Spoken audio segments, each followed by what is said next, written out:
റമദാൻ മാസത്തിലും ഗാസയിലേക്ക് ജീവകാരുണ്യ സഹായവുമായി എത്തുന്ന ട്രക്കുകൾ തടയുകയാണ് ഇസ്രയേൽ. അമേരിക്കയുടെ പിന്തുണയോടെയാണ് ഈ നടപടിയെന്നും ഇസ്രയേൽ തന്നെ പറയുന്നുണ്ട്. ഒന്നാം ഘട്ട വെടിനിർത്തൽ 42 ദിവസം നീട്ടുകയും ബന്ദികളെ വിട്ടയക്കുകയും ചെയ്യണമെന്ന ഇസ്രയേൽ നിർദ്ദേശം ഹമാസ് തള്ളിയതാണ് പ്രകോപനം ഉണ്ടാകാൻ കാരണം. റംസാൻ, പെസഹ എന്നിവ കഴിയും വരെ വെടിനിർത്തൽ തുടരണമെന്ന അമേരിക്കൻ പ്രസിഡന്റ് ഡൊണാൾഡ് ട്രംപിന്റെ നിർദ്ദേശം അനുസരിച്ചാണ് ഒന്നാം ഘട്ടം നീട്ടാമെന്ന പദ്ധതി ഇസ്രയേൽ മുന്നോട്ട് വെച്ചത്. റംസാൻ ഈ മാസം 31-നും പെസഹ ഏപ്രിൽ 29-നും പൂർത്തിയാകും. ഈ സമയത്ത് ബന്ദികളെ മോചിപ്പിക്കാതെ സഹായ വിതരണം ഒന്നും അനുവദിക്കില്ലെന്നും ഹമാസ് ഇത് അംഗീകരിക്കുന്നില്ലെങ്കിൽ കൂടുതൽ ഭവിഷ്യത്തുകൾ നേരിടേണ്ടി വരുമെന്നും ഇസ്രായേൽ മുന്നറിയിപ്പ് നൽകിയിട്ടുണ്ട്. എന്നാൽ ജനുവരിയിൽ ഒപ്പുവെച്ച കരാർ പ്രകാരം വെടിനിർത്തൽ രണ്ടാം ഘട്ടത്തിലേക്ക് പോകണമെന്നാണ് ഹമാസ് എടുക്കുന്ന നിലപാട്. അതേസമയം സഹായങ്ങൾ പൂർണ്ണമായും നിർത്തിവെച്ചോ എന്നത് സംബന്ധിച്ച് വ്യക്തതയില്ലെന്ന് അന്താരാഷ്ട്ര മാധ്യമങ്ങളും റിപ്പോർട്ട് ചെയ്യുന്നു. വെടിനിർത്തൽ കരാറിന്റെ ആദ്യഘട്ടം ശനിയാഴ്ച അവസാനിച്ചിരുന്നു. രണ്ടാം വട്ട ചർച്ചകൾ ഇനിയും ബാക്കിയാണ്. അത് തുടരുന്നതിന് പകരം ആദ്യഘട്ട വെടിനിർത്തലിന്റെ സമയപരിധി 1 മാസം കൂടി നീട്ടാനാണ് ഇസ്രായേൽ ശ്രമിക്കുന്നത്. എന്നാൽ ഇതിനോട് ഹമാസ്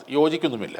ആദ്യഘട്ട വെടിനിർത്തൽ ഏപ്രിൽ 20 വരെ നീട്ടാൻ അമേരിക്കയുടെ മധ്യപൂർവേഷ്യൻ പ്രതിനിധി സ്റ്റീവ് വിറ്റ്കോഫ് നിർദ്ദേശം മുന്നോട്ട് വച്ചിരുന്നു. എന്നാൽ ഹമാസിൽ നിന്നോ ഇസ്രായേൽ ഹമാസ് മധ്യസ്ഥ ചർച്ചകൾ നടത്തുന്ന ഈജിപ്ത്, ഖത്തർ തുടങ്ങിയ രാജ്യങ്ങളിൽ നിന്നോ ഇത് സംബന്ധിച്ച് ഒരു പ്രതികരണവും ഉണ്ടായില്ല.